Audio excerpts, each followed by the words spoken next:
Hello, everybody. This is Dallas with the Fantasy Football Outpost. This is our first live stream ever, so this is going to be interesting.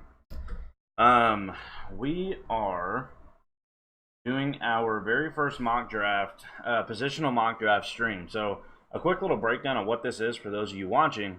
I plan on doing one of these for every single position you can pick from in 8-man leagues, 10-man leagues, and 12-man leagues. I don't plan on doing 14, so hopefully you can gather the information that you're looking for. And these are standard standard roster build, I should say, where you have your let me make sure I actually do have it set up correctly. Yeah.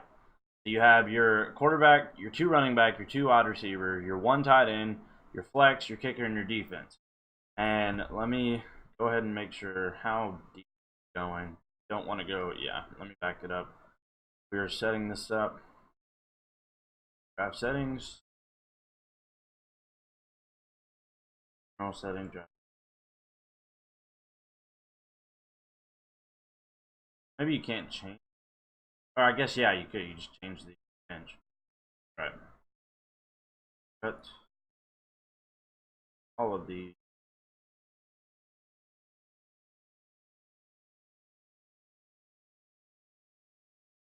nine rounds, so we need 3 bench spots as well. 1.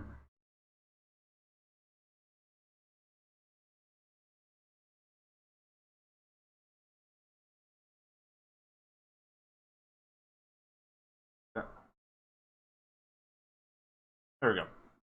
12 rounds. We are going to be doing this for our first one. We're doing the mock draft. We're going pick number 1 for 8-man leagues. Now, I used to play 8-man leagues all the time. You get absolutely stacked rosters in them. It was mainly because I was home league, didn't really have all these resources like the Sleeper app to meet all these other extra people, and it really wasn't fun playing in public on the main platform that my home league always uses and still uses, the NFL Fantasy app, the actual official one. We didn't use ESPN My Work League. We used Yahoo. Those of you that are here probably came from the new Dynasty League that we started on Sleeper. So we're transitioning to that. If everything goes well, I'm going to try to convince my home league to come over to Sleeper. But there is a little bit of an advantage here, which granted they have this resource that I'm doing here for them to watch. But in that home league in the NFL Fantasy app, the ADPs are so bad, it is unreal. So hopefully I don't know. Honestly, hopefully they don't update it. You get guys like Josh Jacobs in like the 5th round in a 10-man league. Like, I mean, into the 5th round. That you don't see anything like that over here. It's everybody's updated constantly. They've got Melvin Gordon at 6th, which granted, I don't know if that's impacted this yet. It looks like it has some. Looks like he's went down quite a bit. And it's just, a part of me wants to bring them to Sleeper, but it's such a huge advantage to have all the knowledge of the ADPs against these guys, because they a lot of them are people that just show up last minute and they start looking. They're also the same people that you get to round 10 and they're like, I don't care, everybody else sucks, and I'm over here super excited for the last pick in the draft. Because on ours over there, we always mix it up. We change it every year. We add stuff to it. We take stuff away. So it's a little bit unorthodox, and we've got like 9 bench slots or something like that. Like, you might as well make it a dynasty league. So like, these guys getting like around 12, 13. Not all of them. There's like half the league knows what they're doing, but the other half just do it for fun. They get better every year, obviously, but I mean, you live and you learn. And so, but it's gets around 10, they're like, everybody sucks, I don't care. And I'm over here excited for my last pick in the draft. So we're gonna go ahead and get things rolling. This one, now a lot of these you guys are gonna notice towards the end, and this is why I'm not going super deep past round 12, is you're gonna start seeing a lot of the same guys in every single one of these, because I have a lot of guys that I like, and if they're there, I'll take them. If not, I won't. It's the beginning that really, those first 3 rounds define your team, in my opinion, and how the rest of your draft is going to go. So with this 8-man, it doesn't matter. The format doesn't matter. The scoring, the roster build, any of that, I'm taking with the number 1 pick, no matter what league I'm in, whether it be Dynasty, 8-man, 10-man, 12-man, 15-man, 30-man, whatever you guys play, I am 1,000% going to take Saquon Barkley my number one overall pick. It'd probably help if I actually started it though. In draft, there we go. We're taking Saquon. So Alvin Kamara went number 2. Christian McCaffrey went number 3. Obviously, with the ADPs, the high hopes are still there for Ezekiel Elliott. If Ezekiel Elliott is healthy, he's my number 2 pick behind Saquon, but it's really up in the air. So now we got to kind of treat and look at what we got. So right off the bat, I see exactly who I'm going to take. This is an easy no-brainer for me, but we're gonna leave it a little bit open for discussion as well. The no-brainer pick for me is Juju Smith-Schuster. I mean, I personally am really, really high on him this year. I have him as my number 4 wide receiver, but I would draft him number 3. And the reason I said that, if you guys went and watched my top 10 wide receivers, I have Tyreek Hill, and I do that based on how I think they'll finish the year. Not in the order I'll draft, not in the guys that I think I'll get, because I don't want to leave out anybody just because I think I won't take them. I want to include everybody in my top 10s, because every single one of you watching this, at some point in some league somewhere, every single one of those guys are going to be on the board at your pick, because you're going to pick in different places. And so I think I need to include everybody. And so it helps you with, hey, this is the second round. What is it, pick 16, 15, something like that? And my number 4, the guy I would draft number 3, wide receiver, is on the board. I'm taking it. So we're taking Juju here. So here's where you kind of want to make your decision. And I also know where I'm going with this one too, because I like the next flow of running backs coming in. But this is a hard decision for me. I personally have Damian Williams over Dalvin Cook, but with the hamstring stuff going on, if I was drafting today, I probably would hold off. But I don't think Damian Williams tweaking his hamstring in a practice is near. If you're going to worry about that, there's a conversation I have with somebody else. If you're going to worry about that, you should definitely be worried about Dalvin Cook. I mean, it's just as simple as that. If you're going to be worried about Damian Williams with the concussions in the past and the fact that he just tweaked his hamstring this early and is able to sit and rest on it, if that's enough to pull you away from him, Dalvin Cook shouldn't even be on your radar. And so that's something that a lot of people, they like to lean on one guy heavy on his injury history and then completely ignore others because they're excited about him. And that's fine. And if it pays out, great. You're never going to know the mistake you made because they did great. But that being said, you need to stay open-minded at all times. And obviously that does not mean ignore stuff. But if you solely think everybody's going to get hurt, and might as well not even play. I mean, you don't know. So we're going to go ahead and go with the, in my opinion, obvious choice, the absolute way above anybody else in this tier here. In round 3 in an 8-man league, we're going Travis Kelce. I think he's so far and above the next best tight end, and we don't even know who that's going to be. Everybody seems to think, and I also think, that it's going to be Zach Ertz, but there's a very, very, very good shot at regression this year with Zach Ertz. So I'm not the biggest on that. So we are going to kind of, I think Travis Kelce's the only one that's over the top. So our next pick here, so here's where we get into the next tier of running backs. Well, before I say that, let's obviously keep in mind and look at wide receivers. So we've got Julian Edelman, Brandon Cooks, Robert Woods, Kenny Golladay, Chris Godwin. I am okay with Chris Godwin being my wide receiver 2 this year, 1,000%. I'm going to hope we get Robert Woods or Brandon Cooks come back to us, because here's where you win the 8-man leagues 1,000% of the time, is when you make moves like this. And this is where, like, you guys kind of can decide which guys you like better.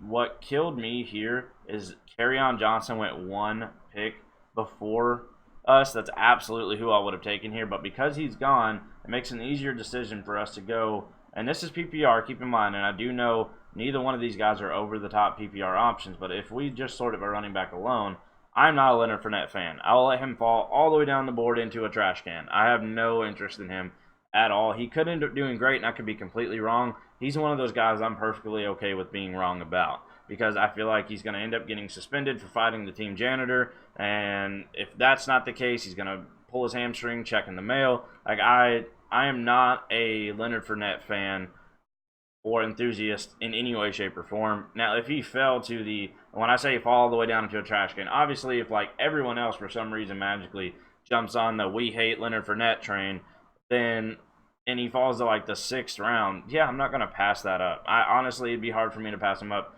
in the 5th in a 12-man league. And this is also, I'm talking about the larger leagues. In 8-man, it's probably like the 7th round before I'd even consider Leonard Fournette. So what we're going to go ahead and do here is we are going to take the two, I talked too long. Let me go ahead and take the two that I want here. That's going to be Marlon Mack. I am really, really on the Marlon Mack train this year. Any part of the Indianapolis Colts offense is going to be pretty good, all the way up to Ebron. You can throw in maybe Funchess, maybe Doyle, depending on. But I think Luck's a great pick. I think T.Y. Hilton and Paris Campbell are both great. I think Marlon Mack's great in deep PPR leagues. Naeem Hines may even have a role, but I think Paris Campbell's going to eat a lot of that from him. I'm perfectly okay with taking Marlon Mack. And then right here, a guy that I think has a shot to finish in the top 10, but I think will finish in the top 15. I think it's a no-brainer. We go ahead and go and take Josh Jacobs here. Now, I can hear an argument for David Montgomery as well, so we'll just kind of see how things play out, and we're going to see what wide receiver comes back to us here.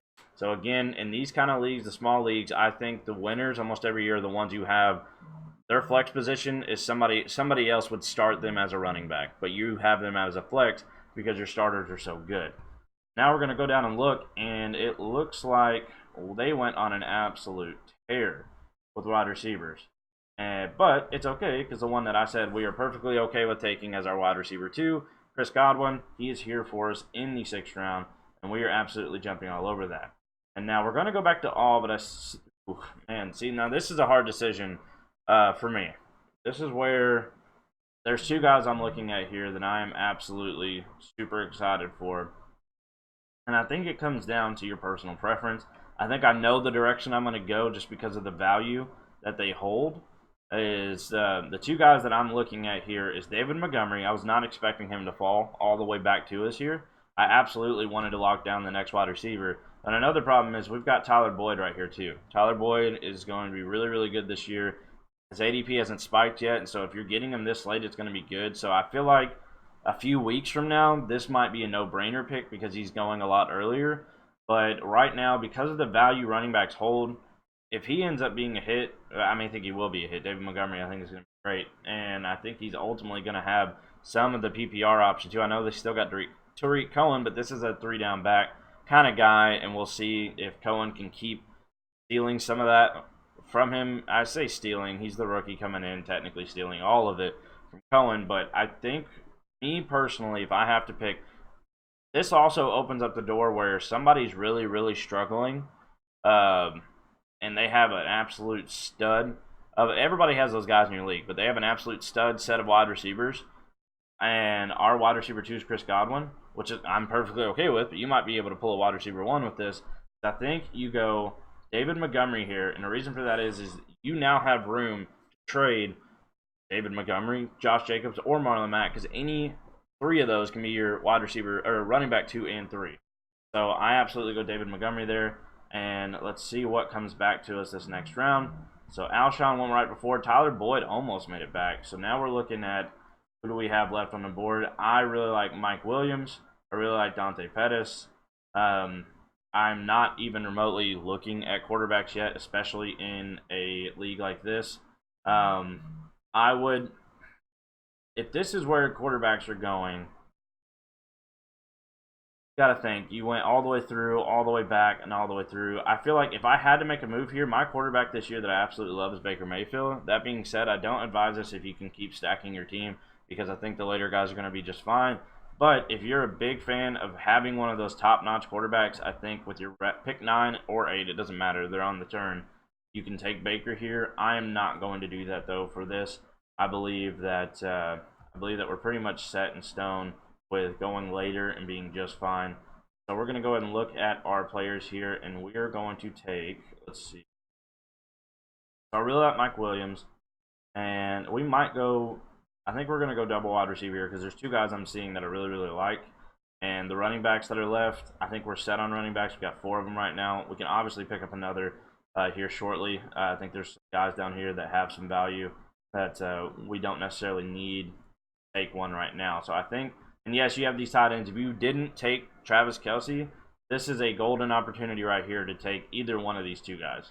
Or you can wait a little bit longer and get you Vance McDonald, but either one of these two guys are going to be great this year. Depends on which way you're leaning. I'm personally leaning the O.J. Howard direction, but he has a little bit of an injury history, so I completely understand wanting to go Evan Ingram. But we are going to go ahead and go 2 wide receivers here and take the 2 on the board that I personally like. Let me double check and make sure there's nobody else that I'd take over them. The only argument right here is Robbie Anderson, but it's actually these top 2 guys right here. We're going to go Mike Williams and Dante Pettis.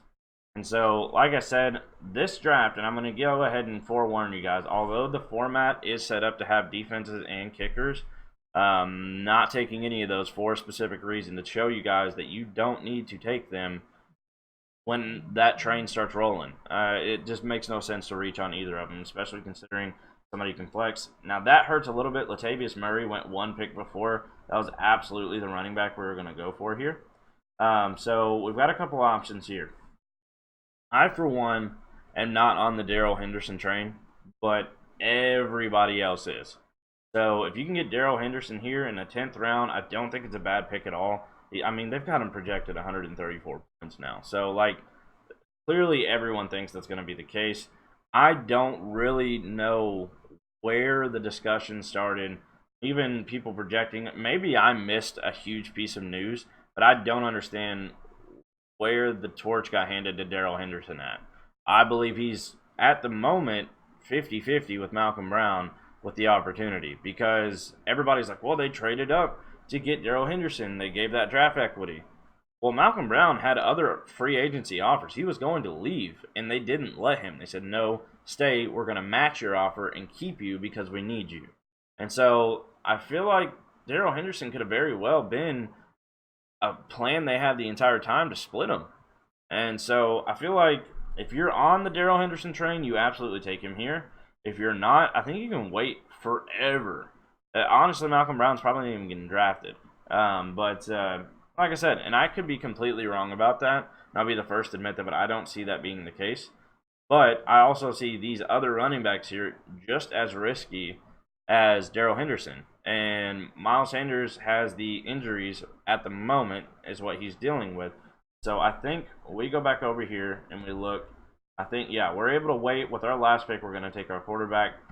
I think just to please the crowd, because I know a lot of you wouldn't even hesitate here, I would probably go Miles Sanders. But they're both on the same tier for me. They both have just as much opportunity to not mean to click on just my team there. They have just as much opportunity to take the starting job, in my opinion, because Jordan Howard's not no joke of a player. So this could end up being a split. I think over time, maybe towards the end of the year, Miles Sanders takes over. So both of these guys you're waiting on. And so I guess we'll go ahead and go with the consensus on this. But I'm personally not a huge fan of this pick. But I was taking Latavius Murray 1,000% here, and he went. So that's what threw us off. So we're going to go ahead and take Darrell Henderson. We go back over here and look at this full list, and so here's where you can kind of debate, and it depends on the way your league works. So in a lot of leagues, the flex is not also tight ends. A lot of people do just the running back and the wide receiver, and they leave the tight end off. And this year, we, in our home league, finally joined the rest of the world in including the tight ends in the flex, because the standard flex format on that is not including tight end. But in most cases it is. So we're going to go ahead and lock down Vance McDonald here. Now, it's give or take. If you guys like Jared Cook better, absolutely. I like Vance McDonald better than Jared Cook this year, just because I think he's higher up on the list of guys that are going to be receiving, because Jared Cook, I think, at best is the third option on that team behind Michael Thomas and Alvin Kamara. But you also, Vance McDonald, I think, is number 2 behind Juju. And I think he's going to see a big increase from the Antonio Brown vacancy. So we are going ahead and lock down and solidify our tight ends with Vance McDonald. Got Travis Kelce there, Vance McDonald here. I think you're looking great. This right here is the train I was talking about. Do not jump on. And it's mainly doing this right now because I set the league to only 12. So all these guys start flying. So we'll fix that. And it's hard to fix that, though. What we'll do, we'll only draft to 12, but we'll set the rosters at 16. That way, you don't have these botched drafts where everybody's taking defenses at the end and these players are slipping a little bit here. But that being said, we're taking a quarterback anyway here. Right here at this spot, in my personal opinion, the best quarterback on the list there's two of them, and it really depends on you. You can include a third, maybe even a fourth, but these other guys I think you can wait on if you have a deeper league. My favorite one on this list right here is Cam Newton for sure. Mainly because Carson Wentz, I feel like, has a very, very high injury risk. If you can lock down a solid backup, though, Carson Wentz is definitely the pick.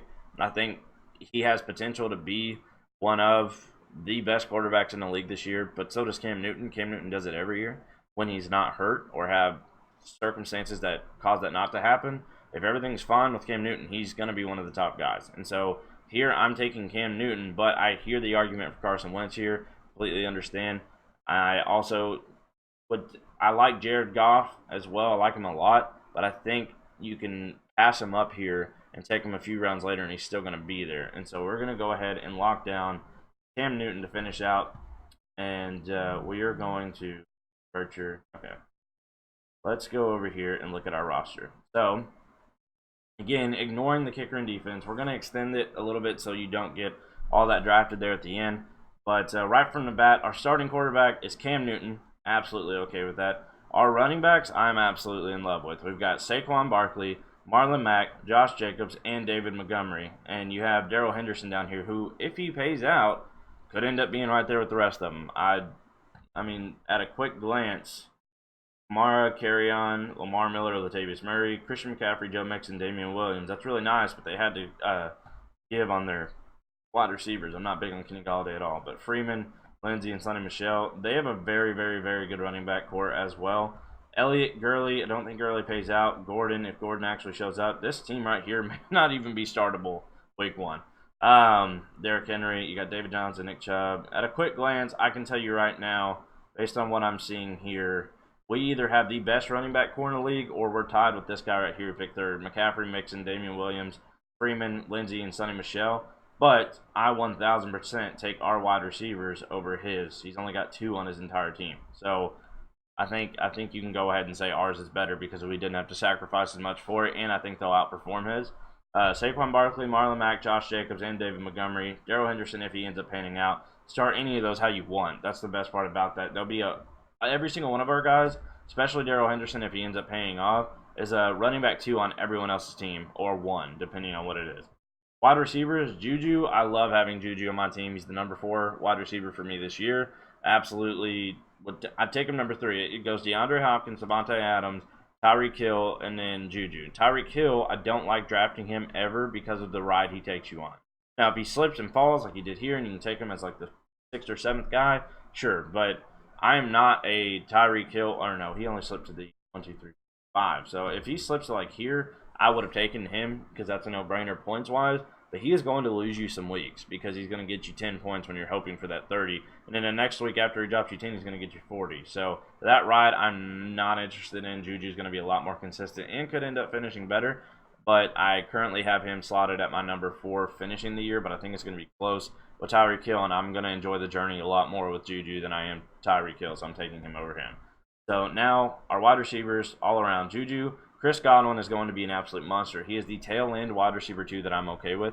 Anybody past that point, I don't want as my wide receiver 2. I better have an absolute stacked roster if the rest of stacked running backs of Chris Godwin, if somebody past Chris Godwin is my number 2. You got Cooper Kupp, Kenny Galladay, Lockett, Woods. Well, now that led up to him. That's right. Yeah. So right here. Jarvis, AJ Green, DJ Moore. Tyler Boyd I'm okay with. But he's about it. Alshon, Dante Pettis. These are all guys I would like to flex and move in. Now, granted, if you have forced into taking them as your wide receiver 2, that's okay. But I like to put myself in a position where my flexes and top-notch bench players, any given week I can end up starting them because they're just as good as my starter. So, tight end, Travis Kelce, best in the league. There's not much to say about that. And we locked it up and solidified it with Vance McDonald at the back end, which I'm okay with Vance being my starting tight end and having to take like a Mark Andrews or something like that to back that up. Maybe even a Greg Olsen if it's late enough. And so I'm perfectly okay with this. Our bench, or tail end the wide receivers, we've got Mike Williams, Dante Pettis. I love both of those guys. I think both of them are potential flex starters, if not wide receiver twos. But given their draft capital and where you can take them right now, you can absolutely fill your bench up with them. I like the way our draft went. So just one more recap of the 8-man league. We went Saquon with the 101, Juju with our second pick, Travis Kelce with our third, Marlon Mack, Josh Jacobs, fifth, and that's why I said this is 8-man, so that's kind of why that happened. So kind of disregard my whole Josh Jacobs in the fifth at the beginning. This is an 8-man league. I was talking about a 10-man and 12-man leagues over there. You can get Josh Jacobs in the Chris Godwin in the sixth, David Montgomery in the seventh. I think is a steal and a half. Mike Williams and Dante Pettis to round out our 8 and 9. Darrell Henderson or Miles Sanders here, either one. But he's perfectly fine. Miles Sanders ended up not getting drafted because of this, and I'll fix that in this next draft. Vance McDonald, and finished it out. Our quarterback is Cam Newton. You could have taken any of the guys that you want here. Cam, Carson Wentz, Kyler Murray, Jared Goff, any one of these guys. I think if you're taking Jared Goff, you should wait a few more rounds because he'll be there. So that's basically our roster for the 8-man team. I'm really, really happy with how this turned out. I think this is a league winner. Looking at it here, I don't see anybody that's over the top. And like I said, you can actually end up trading away if you need to. I like this team too, though. Team 2 here is really good. They've got Aaron Rodgers as their QB, Odell, Antonio Brown, really solid wide receiver lineup, top 10. Alvin Kamara and Kerryon. I love Kerryon. Alvin Kamara is your number 3 or 4. 3 or 4 running back. You got Zach Ertz, the tight end too. It's a really nice team, and they got the defense one and one of my favorite kickers. So that'd be a really, really tough team to beat if the roster stopped here and that's actually how they drafted. So, but I really love this team here. I think that was our best option. So let's go ahead and go back. And we're going to create another one. Now the only thing we are changing, now a 10-team league. And we are going to roster. We're going to go to roster here. I'm going to add 3 more bench spots. But again, we're stopping the draft at round 12. If somebody takes a defense in that, it makes a little more sense as opposed to everybody being forced into taking them because it's their last picks and they need to fill their roster. So I didn't really account for that, so I kind of botched the last 2 rounds. That being said, we were taking a quarterback the last round anyway, and I don't think any of the 3 guys we were okay with taking there would have went, but if any of them had, we could have just chosen another. So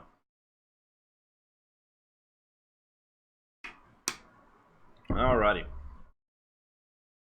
Now this is updated. Should be 15 rounds. It is 2 minutes. We're taking the top spot here. Go ahead and in the draft.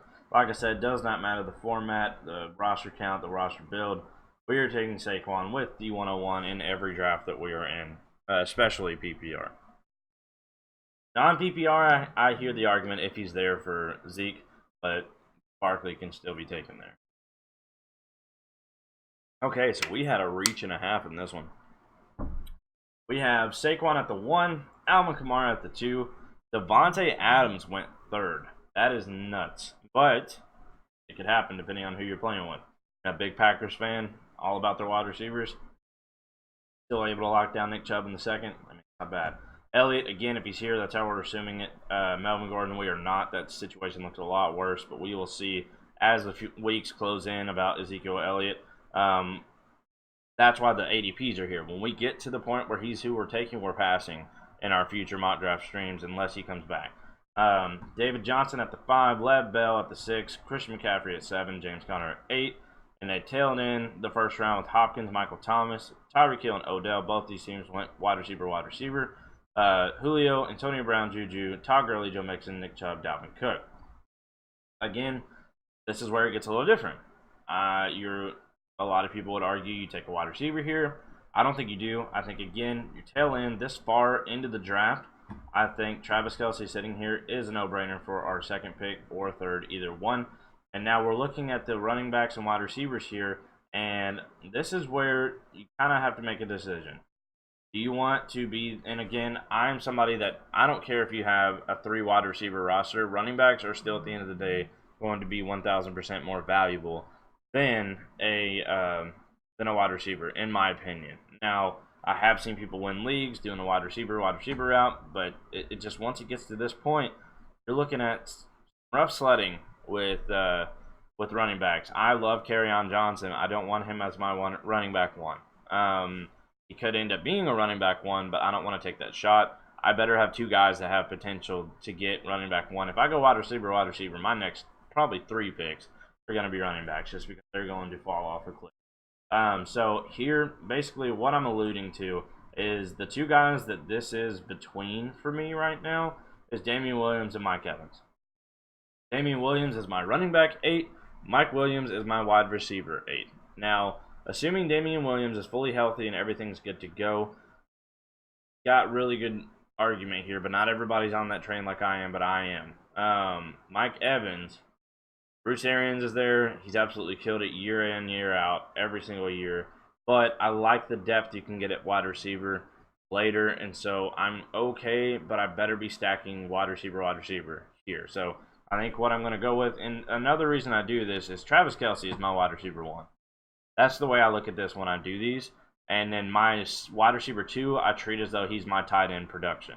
And that'll make more sense to you once we get to our next pick. So we're taking Damian Williams here to solidify our 1-2 punch at running back. So there you go. Mike Evans, T.Y. Hilton, Keenan Allen right off the board. There goes Patrick Mahomes at the 3-5. Just a horrible pick. Adam Thielen, then Melvin Gordon, Aaron Jones, Leonard Fournette, Kerryon, Zach Ertz, George Kittle. Neither one of these guys took 2 running backs. Their second RB2 is going to be a nightmare. Devonta Freeman, Stephon Diggs, Julian Edelman, Marlon Mack, Amari Cooper, Josh Jacobs, David Montgomery both went, but that's why we are okay with our running backs. Had we not taken him, there's a good chance neither one of these guys would have slipped because somebody else may have taken, and you like to think one gets pushed down, but Damian Williams goes somewhere here, and you end up having the same situation. And so our running back 2 would have had to have been Derrick Henry, not on that train. Phillip Lindsay, not on that one either. Mark Ingram, nope. James White, nope. And this is exactly why I do this. So now you're thinking, well, you're in the 4th round, you don't even have a wide receiver 1 yet. Yes, I do. I have Travis Kelce, who's going to finish in the top 5 or top 8 wide receivers this year if you want to put him in that category. Even better, you're putting him in at tight end, and you can still start even more wide receivers. And so that being said, you 1,000% go back-to-back wide receivers here. Now, right off the bat, this is going to be your opinion, but I think you lock down one of the 2 Rams guys. Absolutely. Not a fan of Cooper Kupp. Everybody seems to be hyped on him, thinking he's going to be fine. I personally keep a picture on my phone, like I said in my top 10 wide receivers. I had a question about which one of the 3 is the safest. I keep a picture in my phone of Cooper Kupp's injury just to remind myself how bad it looked and how bad it was, and when the hype train starts rolling, stay off of it. Because it may be half the season before he's half decent. He may start, he may even have a good game here and there, but he is not the Cooper Kupp you think you're drafting. That was the wide receiver 1, best end zone target for the Rams. He may end up being that at some point during the season, but that is not going to be the case. And so we are going to take, well, I'm going to pause it here so I can give you a little bit of an explanation as to what makes me make my decision between the other 2, Brandon Cooks and Robert Woods. So this, I think, heavily depends on who your wide receiver 1 is. You're not in too many cases where you're in a situation where you're drafting one of them as your wide receiver 1. But the way I've always looked at it, and you could even argue taking both of them here, but I'm not going to do that. I don't like playing that game. So the way I base it off of is how risky and how safe are your wide receivers. So right off the bat, we're on the risky side because this is going to be our wide receiver 1 that we're drafting. If you were able to lock down one of these guys, the Devontae Adams, the DeAndre Hopkins, Michael Thomas, I don't include Tyreek Hill as the safe. I think he can be risky. But Odell Beckham, Julio Jones, Antonio Brown, and Juju, I think that's where it stops.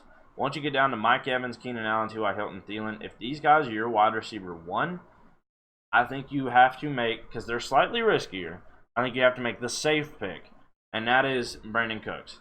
Brandon Cooks, we know what you're getting out of him. He's the closest thing to a guaranteed 15 points you can ask for. He gets you 12 to 20 every week. It's usually 15 every single week, with the occasional 20 to 25 if he gets the touchdowns. With PPR option, he's going to get you 15 a week, almost a surefire thing. The flip side to this, if you take a wide receiver that is a sure thing, a lock, like these top guys I just read, not counting Tyreek.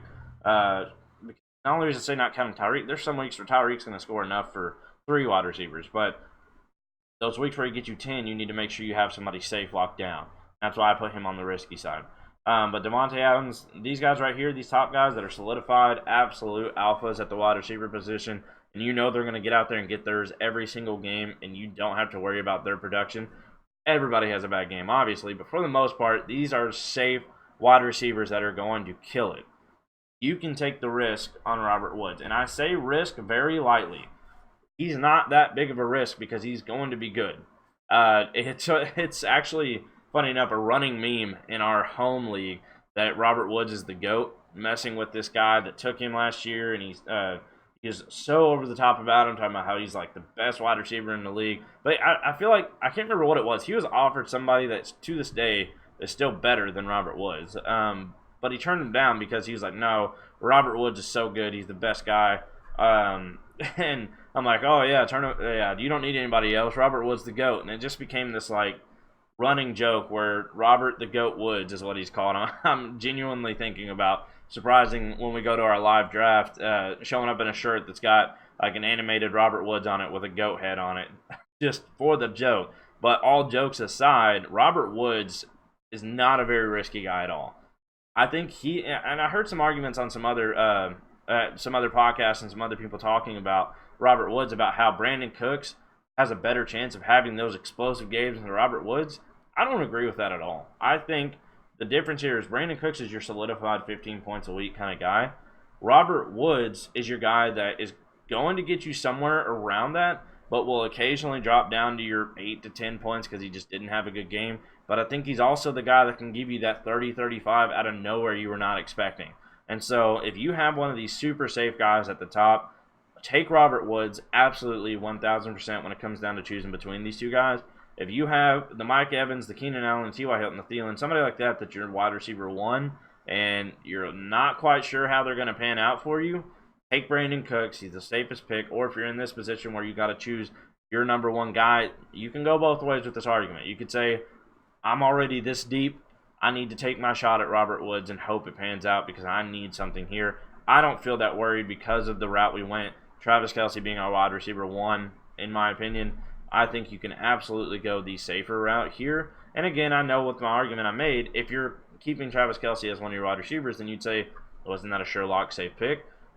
Yes, it is, and you could take Robert Woods here because of that, but I'm eliminating Travis Kelce for argument's sake right now and saying, we don't have any wide receivers, so I need the safer pick. And so here I am taking Brandon Cooks. Go ahead and resume the draft. I'm taking Brandon Cooks here. I know that's a really long explanation, but I feel like that's a very, very important one that a lot of people are trying to figure out this season with what do you do with the Rams wide receivers. That is how I'm handling it. Right off the bat, if we scroll down, I already know who I'm taking with this next pick. Obviously going another wide receiver. Just like I said last time, I'm perfectly okay with Chris Godwin being my wide receiver 2. He could end up being my wide receiver 1 on this team, but we will see. I want a piece of that offense, and I think he's going to be a very, very substantial part of it. Kenny Golladay, by the way, for those of you thinking about him, I'm not interested in that at all. I think you can get the same value, or not same value, the same production out of Marvin Jones at a way better value in like the 10th, 11th round. So I have no interest at all taking Kenny Golladay. I think you have to pay too much for him. People are leaning a little bit too hard on what he did last year. He's got some back issues. It was either back or chest. It might be chest issues. I'd have to look at that and see for sure. Check. I don't want to send you guys down a path that's not. Chest injury, yep. That should have been over with forever ago, and it's still a thing. So that's what worries me about Kenny Golladay. He's apparently healthy from it, but we'll see. He could be. And if so, he's a good end zone target. He's going to have those weeks where you absolutely loved it and he killed it.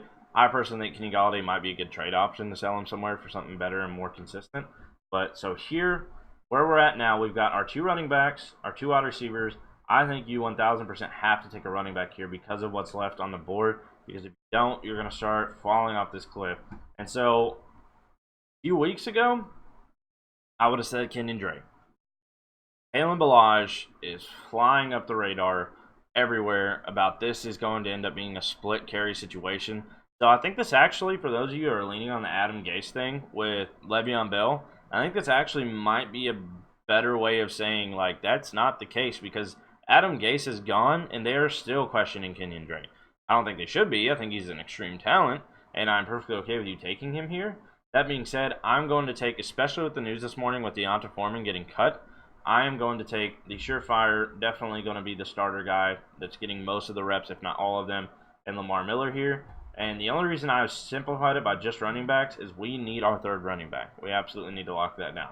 Now, I'm open and all ears to looking at other places for other players. And so here is where I'm probably leaning the wide receiver route, even though, like I said, I like to have the three running backs as my starting. And so it's going to be Lamar Miller is going to have to fight with this next guy. I'm drafting my flex here at 6 and 7.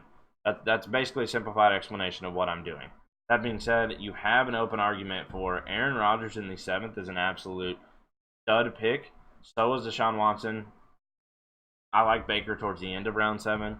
I like Baker over Deshaun, but I get his value and where you need to draft him. So, in redrafts, I should say, we did a dynasty, and I have Deshaun. I think I'd probably rather have Deshaun, but I think him and Baker are a wash. They're the same. You're going to be successful with either of them. But in redrafts, I like Baker better. It's up in the air. I think touchdown upside, you got Baker, but if you have a rushing benefits and additives for like first downs and stuff like that, I think Deshaun.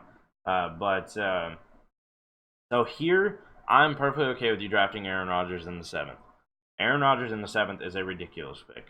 But we're going to play the late quarterback round, or late quarterback strategy to where we wait till 10 just to show you guys that these guys are still going to be here. You don't have to do that. You can, you don't have to. And so now we're going to go ahead and draft the other guy that I like here, and that is going to be, it's going to be hard to pass up on Dante Pettis because I love Pettis this year, but we are going to take Mike Williams right here with the 7th round pick. He's got a really, really good opportunity this year, especially with Tyrell Williams gone. Keenan Allen, I love Keenan Allen this year, but he's no bucket of hell, and so you never really know what's going to go on with him, but I think he should be fine. But if he's not, Mike Williams only escalates even higher up the board because, or elevates, escalates. Either way, you can take either one, elevator or an escalator, but Mike Williams is going to be moving up boards big time if something happens to him. Not boards, it'll be probably in season if something happens, but his value will significantly increase. So here, as you can see, like I was talking about, 2 picks later went Aaron Rodgers, then Deshaun Watson. I don't get the Matt Ryan hype for this early. I like Matt Ryan after, like, right here in this tier of guys that I'm taking. I don't like him with Rodgers, Deshaun, and Baker. I don't think he belongs there. I think he belongs with Breeze and not even really Breeze. I think he belongs with Carson Wentz, Cam Newton, those arguments. But as you can see, like I was talking about, every single one of those guys I just talked about went this round. So if these are one of my guys that you have to take them in the 7th because they will not be there when it comes back to you. And so if you're one of those guys that needs that top-notch quarterback to get by, you absolutely love having it. It just makes it a more enjoyable experience for you. General, then great. And now we've seen Austin Eckler go. This is somebody that I'm still on the fence about. We still got to wait. But I'm going to treat it as though, because I'm not the one that drafted him, treat it as though Melvin Gordon's coming back. Because Melvin Gordon went right up here. So, but he is a great pick this year. And super, super late, so is Justin Jackson. So, if you're drafting now, take Austin Eckler while you can. Because the Gordon thing does look like it's going to be very drug out. And so, I think you get some crazy value if you even hear the first rumor that Gordon's coming back. I won't say the first because you're going to hear a lot of those at first. But, like later on, if you haven't heard anything and then all of a sudden you hear Melvin Gordon's coming back, move him immediately while he's still got value. And so here we are now looking at so we've got, let's look at our roster real quick. We've got 2 running backs with our flex also being a running back. We've got 2 wide receivers. Mike Williams, that could also be our flex. So here you're just taking best man. That's the situation your team's in, which is a good situation to be in, honestly. And so what we're gonna do, oh, it auto pick. I was like, I did not take Kyler Murray. Here you're taking best man. So we're kind of in that same situation we were talking about last time, where you're trying to choose between the Darrell Henderson and the Miles Sanders. But the one that I really like this year that's going to have a uh, solid opportunity to actually get in and do some work is Latavius Murray. I mean, they picked him. I don't like admitting this. I hate it, and it's what's pulled me a little bit away from Alvin Kamara to the point where I think I'd take McCaffrey over him now. But those, like I said, those two changed. My opinion on those two changed like the weather.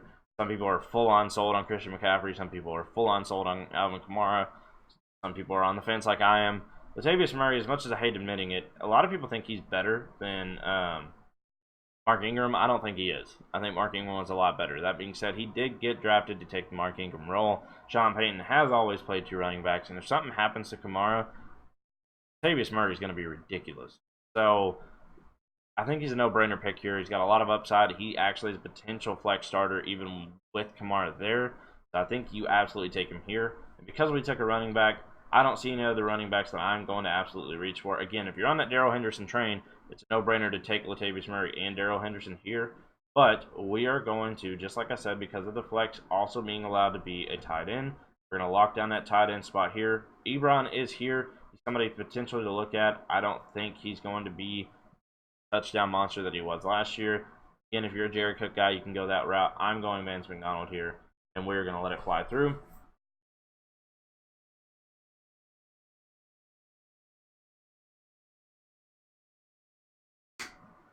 Yeah, as we can see earlier, it's a hard pick for me to choose Mike Williams and Dante Pettis. That may change as camps go through, and Dante Pettis is looking better and better.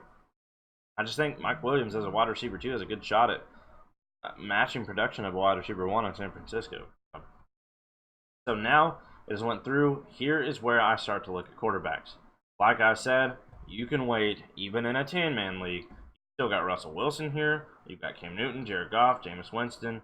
All of these guys, depending on who you're on the train for, I've heard people insanely loving Jameis Winston. As you can see, he's projected more here than Cam Newton. I know tons of people that absolutely love Jared Goff. I don't really understand why he's falling either. I am personally a huge Cam Newton guy this year. So just because I like to give him the credit of taking him in the 10s, we could have made him an 11th. We could have made him an 11th round guy. So it doesn't really matter because we're on the turn. Here's where we're taking a wide receiver because we want to keep adding more depth. And this is actually a really, really difficult decision. So let's go ahead and hop over and sort the wide receivers out here. You've got a couple here that have really, really good options. So you got Marquez Valdes-Scantling, who I think is going to be good, but I think he's kind of on a hype train right now is why he's this high. I like Marquez, but I like him here. I don't like him here. Maybe even here, but I definitely don't like him in the 11th. And he could end up being that number 2 guy, but I think the number 2 guy is going to be kind of a split in Green Bay. I think Geronimo's still going to get that work.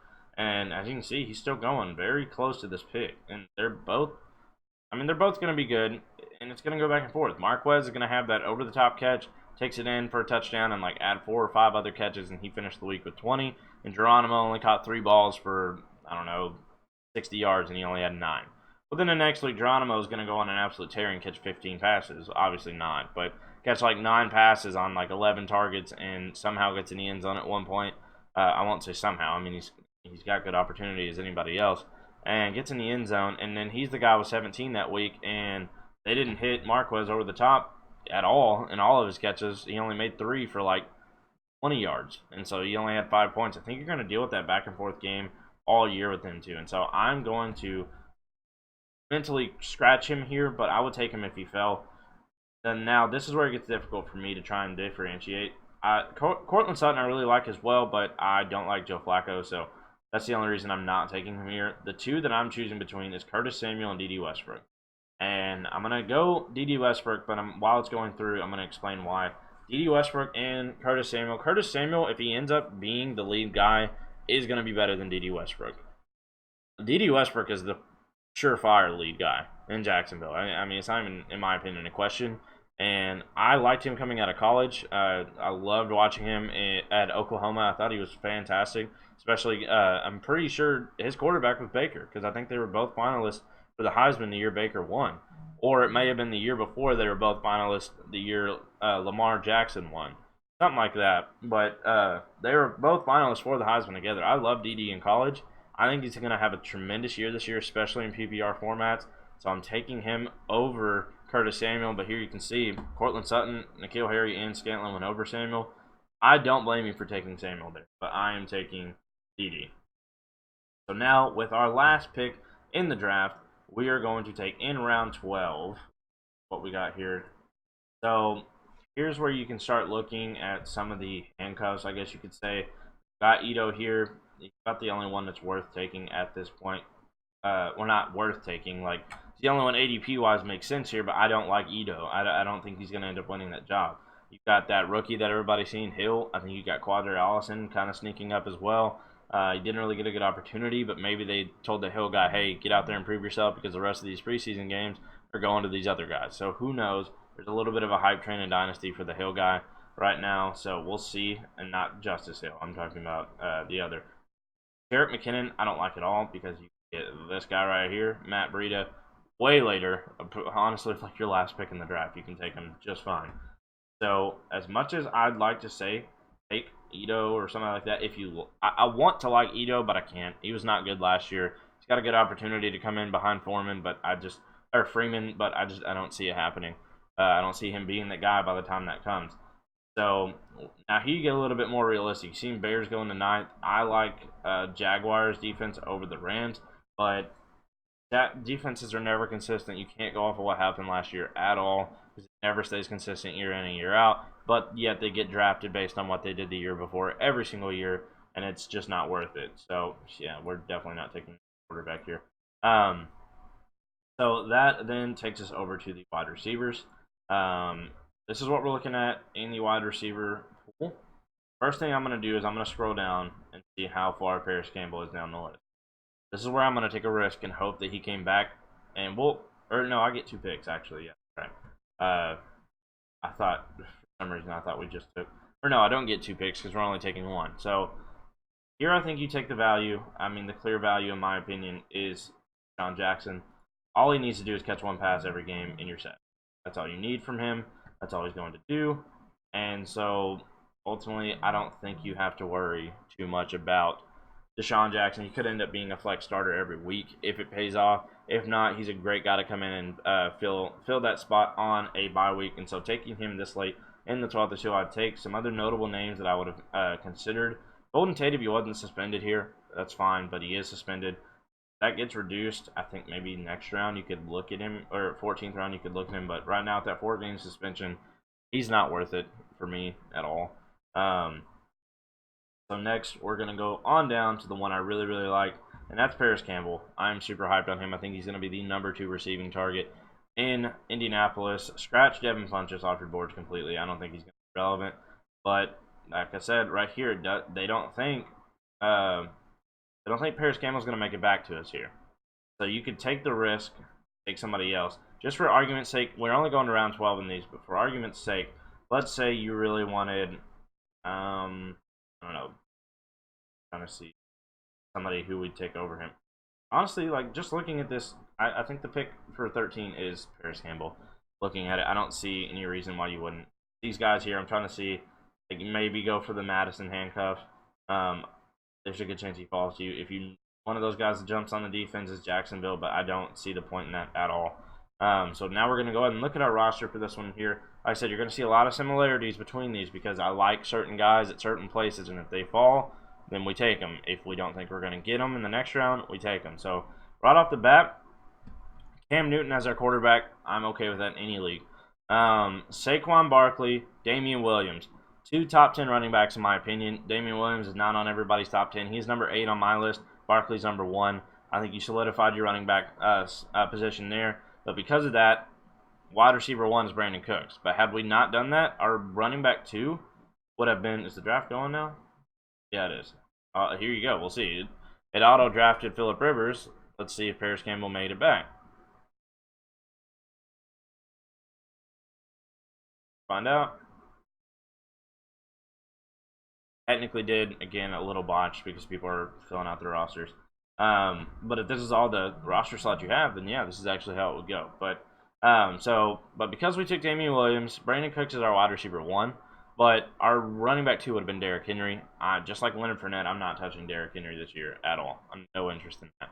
But some people are, some people would love it. I would not. So Damian Williams is a surefire pick for me there, especially because we got Travis Kelce. Our wide receiver 1 is Travis Kelce. Our tight end is Chris Godwin. Think about that for just a second. Our wide receiver 1 is Travis Kelce. Going to get you 15 to 20 every single week with the occasional 35. Like, he is nuts on the most explosive offense in the NFL. And he's going to get his every single week. Sometimes he's going to get others every single week. Brandon Cooks is our wide receiver 2. Our tight end is Chris Godwin. This is exactly why I said you're fine. Because if you're locking down Travis Kelce, that's where, because a lot of people want to look here, well, you took Damian Williams, that's what hit your wide receiver 1. No, I took Travis Kelce, that's why I couldn't get a wide receiver 1. But Travis Kelce is better than the wide receiver 1s that were there. Like, I personally would take Travis Kelce over Mike Evans, T.Y. Hilton, and Keenan Allen. Mike Evans is the only one, maybe Keenan Allen, that has a potential to score more. Obviously, they all have a potential to score more than Travis Kelce, but you're not going to get anybody even close to you tight end scoring. And then you're also going to have your tight end scoring, Chris Godwin, your tight end scoring the same as their wide receivers. And then, I mean, you're set. I mean, you're points-wise, you're going to be stacked through the roof having Saquon, Damian Williams, Travis Kelce, and these guys. Your flex, take your pick. Lamar Miller, Mike Williams. I'm cool with flexing either of those. Whoever's having a better year at the time. Vance McDonald, because you can flex your tight end as well. If he's killing it, you can throw him here. Latavius Murray, if he ends up having a bigger role than we think he will, or something happens to Kamara, he's your guy here.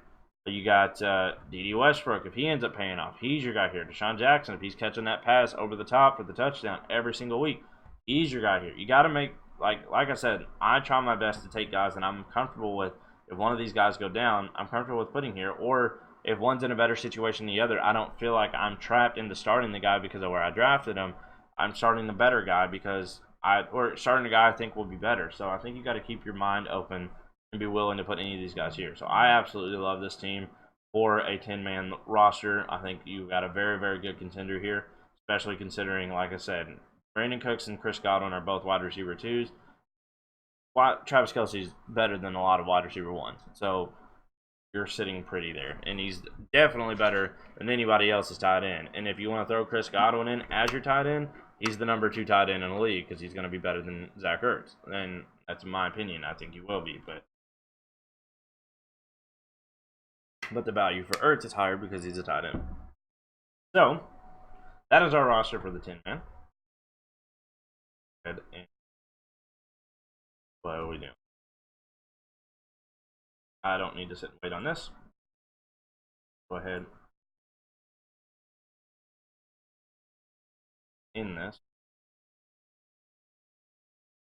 So, now, create my draft board. I named that one 8-man too. I never changed the name. It's okay though. Draft settings. Actually fix the name of this one. 12-man. PR. All that good stuff there. 8. Change 12.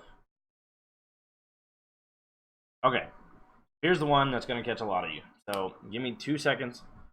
We will be right back. Here we go. All right. We'll be right back, guys. 2 seconds.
Alrighty, we're back. Sorry about that. So, let's get Brian back into it. By the way, for those of you watching from the Dynasty League, Mad King, what are you thinking? Said he didn't mean to drop Daniel Jones. I don't know if it's one of those I didn't mean to or I meant to and then realized how bad of a decision it was after the fact. But best believe the whole league's going for that one. So, finally get out of that quarterback hole and you get rid of your only one with a future promise. Or a promising future, I should say. So, you best believe we'll all be going for that one. Wow. Okay. So let's go ahead and get into this. We're taking the number one spot again.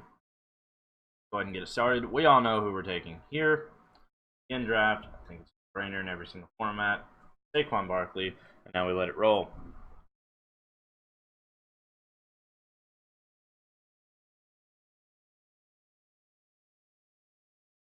You should ask FF Outpost to reverse it. I'm reading the chat in the league. You guys can see it right here. Ask him to reverse it. He said he didn't mean to as an accident. If you genuinely accidentally did it, like full on accident, and I mean, I'm holding you and trusting you to this.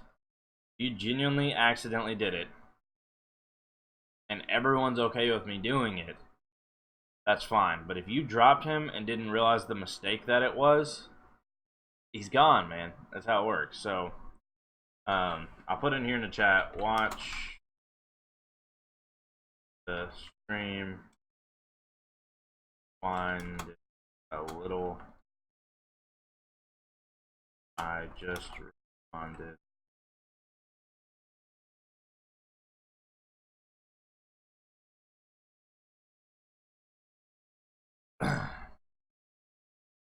Don't know where.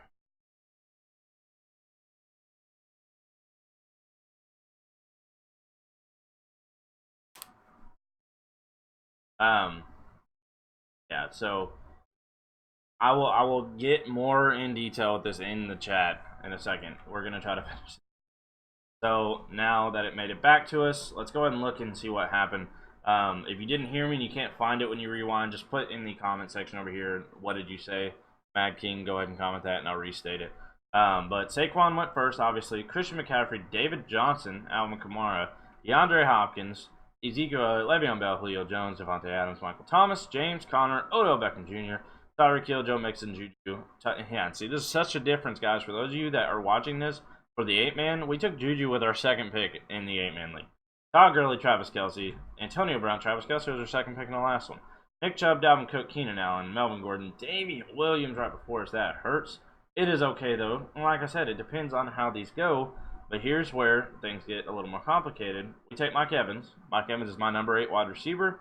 The number 10 wide receiver and the number 9 wide receiver on the list went before. He's my number 8. We take him here. Now, we're going over, because like I said, I like to solidify my running back position. And we're going to go ahead and take the quote-unquote my guy that I absolutely love this year. I think he's going to be one of the top 15 guys for sure, possibly top 10. We are going to take Kerryon here. I like him better than Aaron Jones because I still don't know what Jamal Williams is going to be doing in that offense. So we're going to go ahead and take Kerryon and let it keep rolling. So right now we're looking at our team. We got Saquon Barkley, Mike Evans, and Kerryon Johnson. Things are looking good.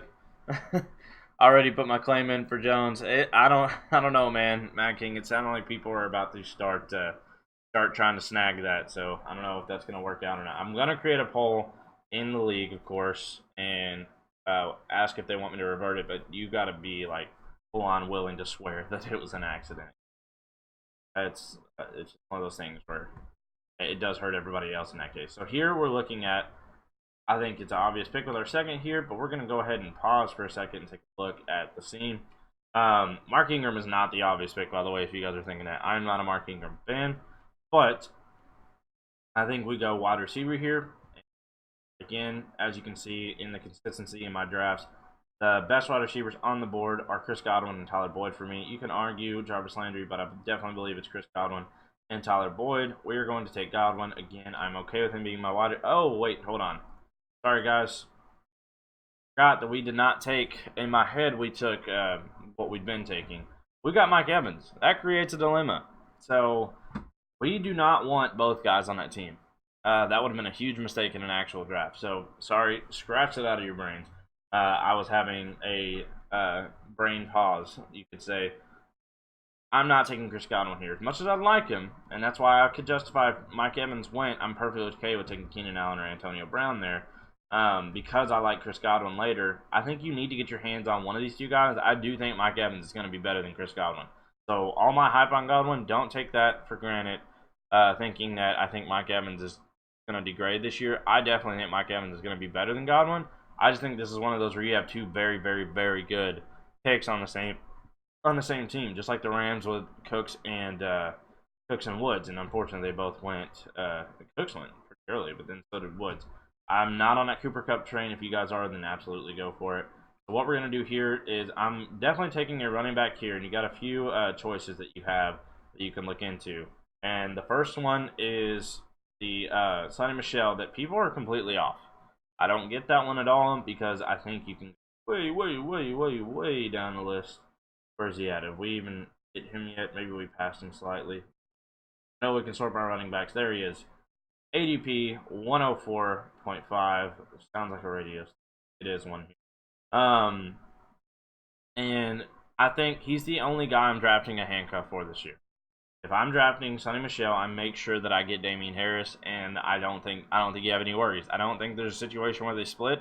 I think either Damian Harris takes his job or Sonny Michel gets hurt, and Damian Harris is that guy. So here you can also scroll down a little bit and argue. Did he go already? He did right before. I was about to say James White is somebody I would eye here as well. So let's go ahead and get Mark Ingram off of here. Don't want that. So here we are going to go down and take Tyler Boyd instead of Chris Godwin because that's what we're going to take between those two for me. I'm taking Tyler Boyd here even though I hate reaching for him. I think just for the principle of it alone, I would have waited and taken him as my 5th pick just to say I took him in the 5th, not the 4th, but it doesn't matter obviously at this point. So the running back I'm going for here to solidify my running backs is Chris Carson. I think he's just fine. All of his injuries have been cleared. He's fully ready to go. I don't think Rashad Penny is as talented as everybody thinks he is. I think, unfortunately, it's just going to be a bad pick. I mean, a bad draft pick that they had and that they're just going to have to live with. I think Chris Carson's still your guy. Even if there is some sort of a split at all, Chris Carson's still going to get you almost 200 carries, if not over. And Mike Davis is gone now, too, so there's a lot of carries that are still on the floor that I think is going to split between the two of them. So, like, I think Chris Carson's still your lead guy without question. So here we are at the 6th, and this is where I am going to go ahead and take our tight end. This is the very last top tier tight end that I see. Then it drops all the way down to Vance McDonald for me, way down. Is he really that far down? Where did he go? I'm definitely over. There he is. Okay. I'm taking Evan Ingram here. I think he's a very, very, very, very, very good pick this year, especially those opening weeks where they have no one else to throw to other than Saquon Barkley. Evan Ingram is going to be a fantastic tight end. I think you're sitting just fine with him as your tight end, taking him in the 6th. Now we're looking at who's left, and I think this is another no-brainer because of the value you can get at wide receiver later in rounds. We're absolutely going to go ahead and take. Well, let's wait. Let's look and see what wide receiver talent is left. So I'm okay with these guys down here. Perfectly okay with these guys, and that is why we're waiting. And so we're going to take the sure thing, as of right now, sure thing in Lamar Miller. That is not a sure thing if they sign someone else. A lot of people are thinking that the cut in Deonta Foreman means they're about to trade for Melvin Gordon, maybe even a Duke Johnson to come in and split, or maybe be the lead guy. I mean, I think would be insane if they got Melvin Gordon. That'd be awesome. So here you can see, if we would have passed on our tight end, Vance McDonald wouldn't have even made it back to us. We'd be staring down a hole of, I would take Njoku, but other than that, these are very hard to pick through. These guys, Delaney Walker and Greg Olsen, are guys I would take later on.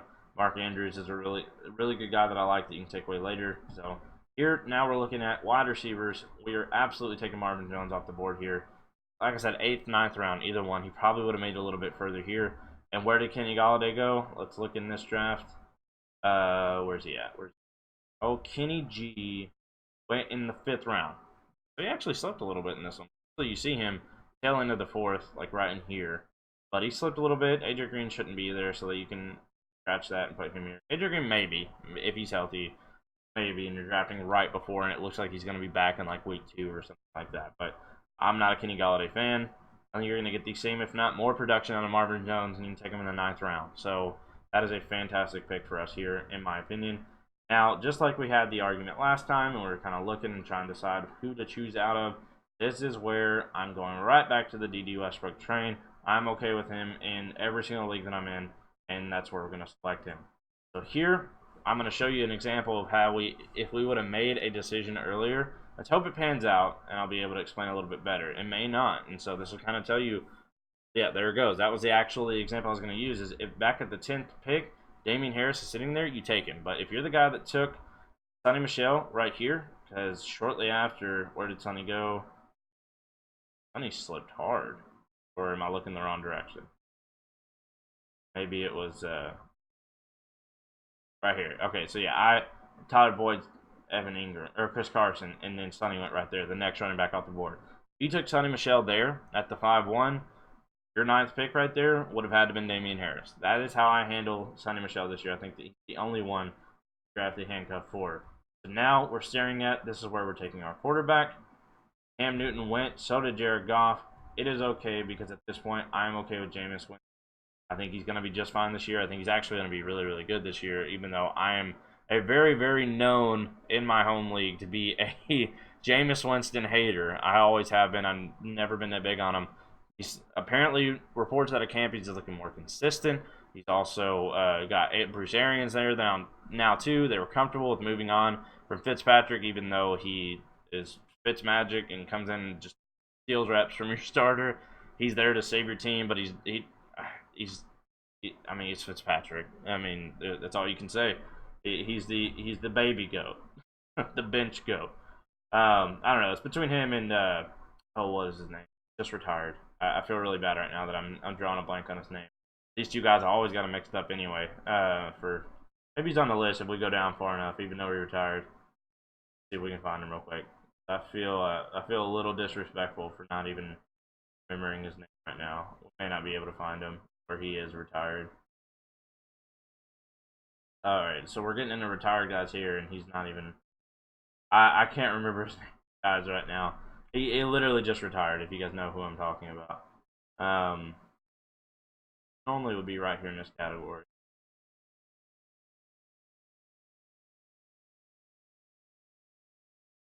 I'm drawing a full-on blank. Not important. We're going to move on. But that being said, I think Jameis Winston is going to be a really good pick here. I could have heard the arguments for Phillip Rivers and Ben Roethlisberger. I really like Dak this year too, but as my quarterback 2, not my quarterback 1. You could even throw in Lamar Jackson there as well because of the rushing upside, but I still think you have that with Dak. Not quite, obviously, the rushing upside that Lamar Jackson has, but he's still going to get you a couple first downs if your league has that. He's going to get you, let's go ahead and revert what pick pops up here. He's going to get you pretty good production. So we'll pause it there. Jacksonville, Phillip Rivers went next. That's fine. Actually, we'll go ahead and remove those and just let it go off of what we take here. So we take Jameis here. So now we're going to look at our team. We have 1, 2, 3, 4 running backs and 1, 2, 4 wide receivers. And so you can go either way. Kind of look at what the tight ends are looking like here. I don't think you need to take one yet. I think you can wait a little while. Take Greg Olsen in a few rounds, maybe even the Mark Andrews selection that I said. Don't even think this should be on your radar right now. So now you're just going to kind of look at the best. I'm going to sort it by flex so we can see everybody. So off the bat, our top guys on the list are DK Metcalf. The top running back left is Peyton Barber. You could take that shot if you wanted to. I personally, in this league specifically, I do not want to. I've got Mike Evans and Jameis Winston. I like that stack this year, but the Peyton Barber, I don't see it working out for him at all. So you go a little bit further down. You can take the Kalen Balazs shot if you want. Paris Campbell's still here. Definitely. Let me see if it looks like we'll get him. It's not. So I don't think we're going to make the mistake we did in last. I think Paris Campbell's got a very good opportunity to be a potential starter on your team every week. So that's the route we're going. If not him, I say Dante Moncrief. But I have higher hopes for Paris Campbell than I do Moncrief. That's who we're taking here. And go ahead and let it fly through. See who falls back to us in our 12th pick. And that's where we're going to stop at, obviously. obviously I don't want to go through and start getting into sleepers because there's guys I've taken around 13 that you can get in around 15, guys in 14 you can get in around 17. Like it kind of all blends at that point for me to where I am not reaching, or I'm not. Everybody that's left is kind of in the same boat for me.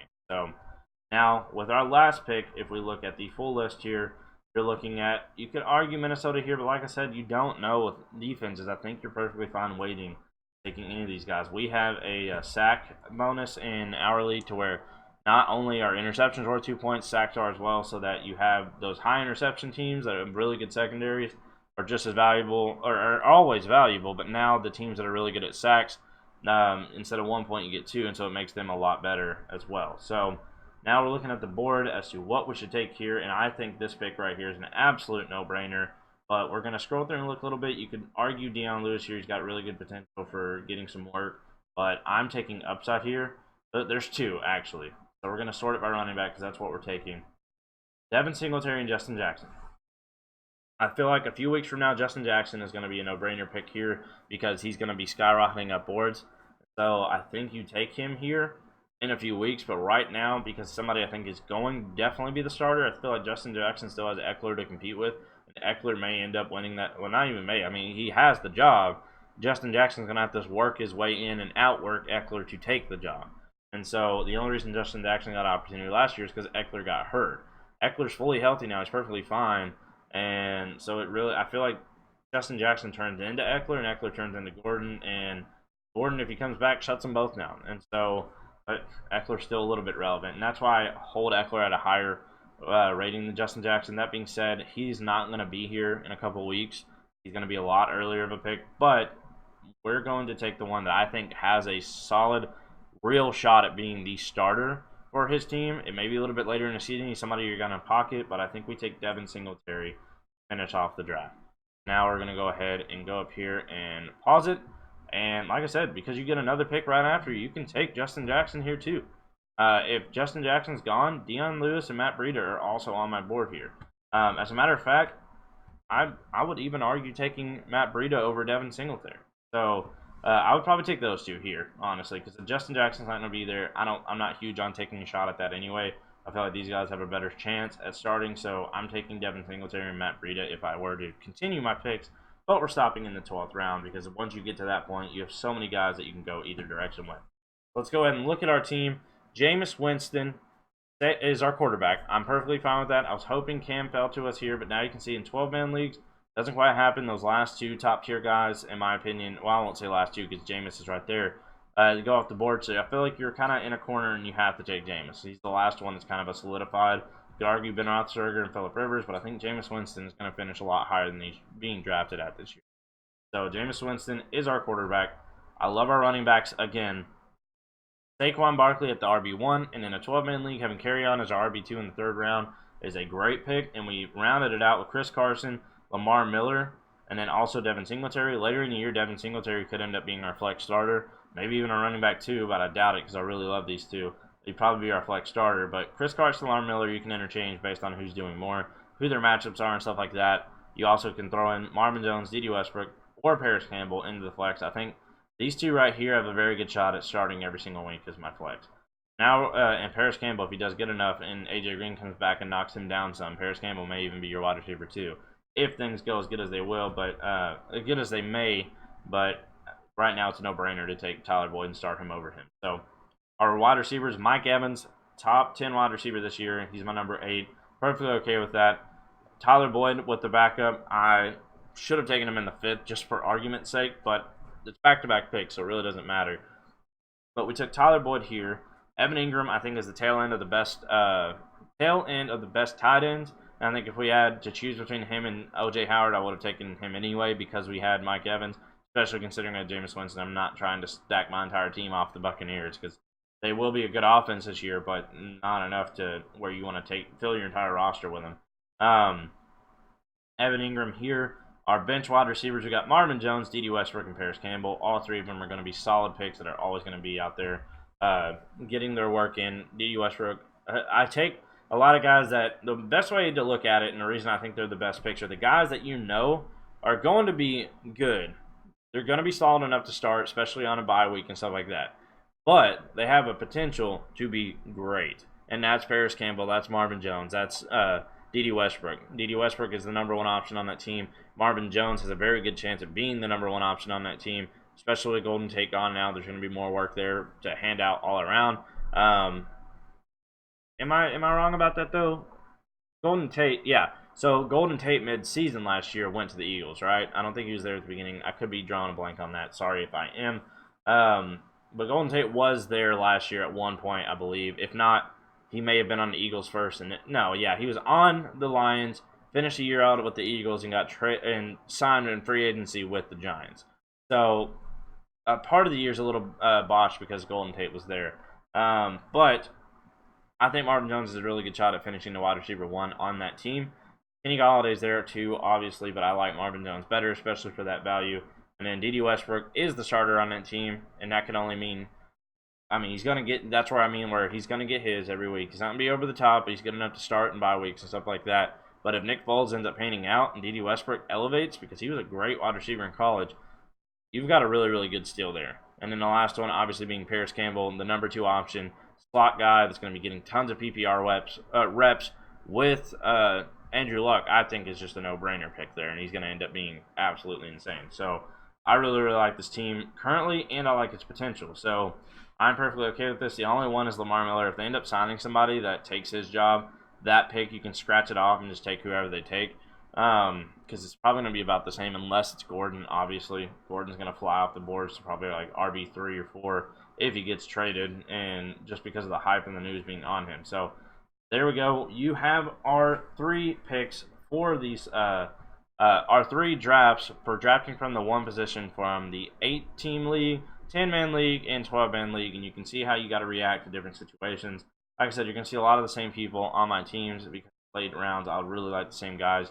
But you can see how it varies every single time. So like Saquon in the 1 in the first, Juju was our number 2. You can't pass on Juju; it's too good. And then we took Travis right after that, and so our RB2 ended up being, who was it? I don't even remember. Who ended up falling to us? I don't remember who it was. Somebody fell to us in the 3rd, and I was perfect. Marlon Mack, that's who it was. Yeah, we took Marlon Mack and Josh Jacobs. That was really, I love that team. And then David Montgomery fell back to us. So 8-man, your teams are just stacked through the roof. 10-man, it's a little bit more spread out, but you still kind of have that same ballpark. 12-man's when you really got to dig deep and be able to make sure you can always be 2-3 steps ahead on your picks. And so there you have it, guys. That is our positional mock draft for the pick 1. Be sure to click that notification bell, not this one, obviously, right under the video on your screen on YouTube. Right next to where you click subscribe, there is a bell. Make sure you have that checked, and what it'll do is it'll notify you every single time that I go live or I upload a video. That way you can keep track and keep up with everything. We are changing our weekly podcast episode schedule. We were recording them on Tuesday nights, uploading them on Wednesdays at 6 p.m. We are now recording them on Wednesdays and uploading them Thursday mornings. Basically, as soon as they go live after I leave my house for work is when they're going to be available to you. So be looking out every Thursday morning. I might schedule it for like maybe like an 11 a.m., 12 a.m., maybe at lunchtime at 1, something like that Eastern. But nonetheless, I might do that so you guys have a little better way of guessing. So I might do 12 just because it's lunchtime for a lot of people. That'll be when it comes out. That way you can watch it that day and that afternoon before Thursday night's game to use the information to start. That's why I wanted them on Wednesdays, but the way my work schedule works, I work 10 to 7 Monday or Tuesday through Saturday. But on Wednesdays, I have to work 8 to 5 because we have a meeting. So when I was recording it on Tuesday nights, I get off at 7 o'clock. Well, then I have to turn around and be at work at 8 in the morning the next day. So that is a short night for me. So, like, if I were to get home, eat dinner, spend some time with my family, and come out here and start recording it at like 9, the video itself is going to take over an hour for me to record. Then you have 2 to 3 hours of editing and then making the photos for everything. And after that, when I get done, you're looking at 1, 2, 3 a.m. The first episode, I didn't get done until 5 a.m., but I was learning a lot of stuff that I wanted to do, and I turned around and got an hour of sleep and went into work the next day because I had to be there early. Now, Wednesdays, I get off at 5 instead of 7, and I don't have to be at work till 10 the next day. So if I come out here and start working on it at 7 and it takes me till 1 a.m. to finish, that's fine. I can either go to bed, or I usually go to bed at 2 on nights I work anyway. And so like that makes a whole lot more sense for me time wise. And so then I can schedule to upload at lunchtime on Thursday mornings, or Thursday at lunchtime for you guys before you go, before you have to start your lineups on Thursday. That is just my main target. Is I want to be after when the news comes out on Monday, for after the Monday night game and injuries and stuff like that take place. People move up boards. I want to make sure I have the results from that, but I also want to have it live before Thursday night's game, so you guys can use that information to help justify your lineups before the Thursday night game. So that is how that schedule has changed. Expect the podcast episodes on Thursdays now instead of Wednesdays, but they will be up well before the game, so don't have to worry about that. So thank you guys for watching. This has been our very first positional mock draft stream. I really hope you guys enjoyed it. We will be doing this for picks 1 through 12. Obviously, when we get to 9, it's going to be a shorter stream because we're only going to have the 2 drafts for the 10-man and the 12-man league, and then the pick 11 and pick 12 are going to be the same stream because it's only 2 mock drafts. Because it's a 12-man league, you only have to do it once at pick 11. You only have to do it once at pick 12. So that is going to be how we do this in order. The next one you can guarantee is going to be pick 2, and 3, 4, 5, and so on. So thank you guys for tuning in. Hopefully you guys enjoyed this kind of stuff. If you haven't already, click the like button below. That helps with YouTube's algorithms. My main channel is in the description. I've been doing YouTube for years, but this is something I'm starting to do because I have a passion for fantasy football and I love it. I feel like I've got information that might be beneficial or valuable to other people. Combining that with other people's and your own, I think it's absolutely the best route to go to make the best decisions. So hopefully I'm a tool you can use for that. But nonetheless, make sure you click that notification bell underneath as well. Helps you out, sees every time we go live. Make sure you share this out. Send it to everybody that you know that would be interested or would at least support the channel. Always appreciate any and all support. Thank you guys so much. Post this link wherever you want to. I am absolutely okay with any and all traffic that comes this way. So we'll see you guys. Hopefully you guys enjoyed. Make sure you leave feedback if you disagree with any of the picks I made or would do something different, or just feedback in general if you liked it. So thank you guys so much. We will see you in the next one, and I am out. Bye.